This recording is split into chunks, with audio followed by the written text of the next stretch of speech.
5 miles off the coastal town of Deal in Kent, England, lies a treacherous sandbank known as Goodwin Sands, locally known as the Great Swallower. Often shrouded in mist, they have been responsible for the deaths of 50,000 seafarers, shipwrecking countless vessels. Unsurprisingly, there are many tales of phantom ships in the area, the waters supposedly haunted with the souls of thousands of drowned sailors and passengers. Perhaps the most well-known ghost vessel of the Goodwins is the Lady Lovibond, a 3-masted schooner that perished upon the sands in February of 1748, losing all aboard. The ship was bound for Oporto, a coastal city in northwest Portugal, known for its port wine production and medieval cobbled streets. Aboard the ship was Captain Reed's new bride, Annetta. The fact that a woman was present on the vessel was enough to make the sailors uneasy, for sailors have always believed that to have a woman aboard at sea was unlucky. In this case, however, it was even more hazardous, for the ship's mate, John Rivers, was carrying a torch for Annetta. He was Reed's best man at the wedding, but secretly besotted with his wife. It is said that when approaching the port, and in a fit of jealousy, he delivered a crushing blow to Reed's head, killing him instantly, and deliberately steered the ship onto the sands. Below deck, the wedding party were too preoccupied with festivities to notice the ship's change in course direction. Momentarily, they would all perish in a calamitous matrimony of splintered wood and swallowing sand. In 1798, 50 years later to the day, the master of the ship Edinburgh wrote in his log that he had almost perilously collided with a 3-masted schooner sailing straight for the sands. Another ship simultaneously sighted the schooner running aground. 50 years later, she was seen again by 2 Deal lifeboatmen who, believing the event to be a real tragedy unfolding before their eyes, went to rescue the doomed passengers, only to find on their arrival that the vessel had vanished. Keeping to her schedule, the Lovibond was seen again in 1898, then in 1948, when she almost scuppered a small Italian merchant vessel. Her next and most recent appearance should have occurred in 1998. Marking the ship's 250th anniversary in February of 1998, hotels and boarding houses in Deal were fully booked by ghost hunters not only from the British Isles, but from America, Italy and Germany. 13 visitors managed to book places on a 38-foot fishing boat, the Bonaventure, from Ramsgate, a seaside town 8 miles north of Deal. On the morning of the anniversary on the 13th of February, the boat followed the same fateful route as the Lovibond. Expectations were high amongst the 13 passengers. To their disappointment, however, no ghostly manifestation of the Lady Lovibond appeared that morning, or any morning since.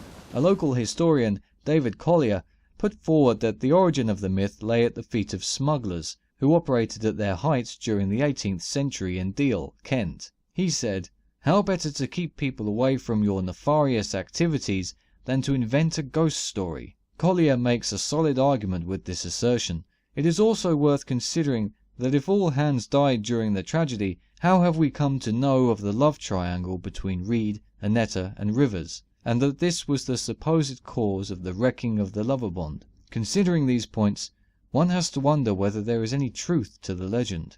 Given the accuracy and frequency of sightings over the years, however, it remains an evocative and intriguing case. Let's keep our eyes peeled for 2048. In 1857, a cross-channel paddle steamer known as the Violet was driven onto the sands during a tumultuous and terrible snowstorm. Upon the eve of the Second World War, the ship reappeared before George Carter, the lookout on the East Goodwin lightship, who saw an old paddle steamer collide with the sands. He called upon the Ramsgate lifeboat service, who after conducting an hour-long search, found nothing, no paddle steamer having been reported missing that day.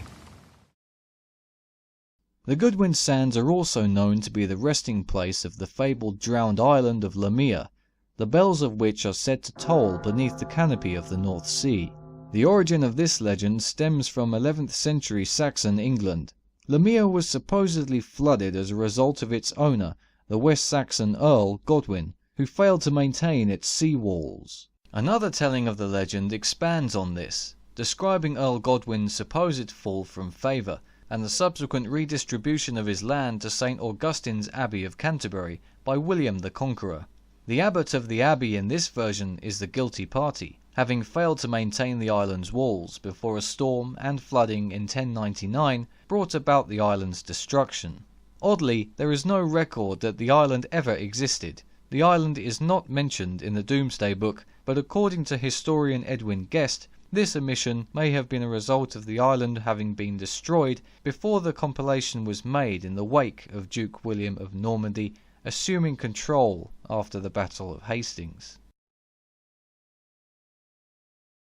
The Romans under Caesar's landing party in 43 BC did refer to Goodwin Sands as Low Island, identifying it as one of 3 islands off the mainland of Kent, and placing it at the exact location of Goodwin Sands, giving credence to the legend. In 1817, geologist Sir Charles Lyell was commissioned to survey the area after it was deemed by Trinity House that it should be mapped to avoid any further wreckings, with a view to possibly erect a lighthouse upon the sands.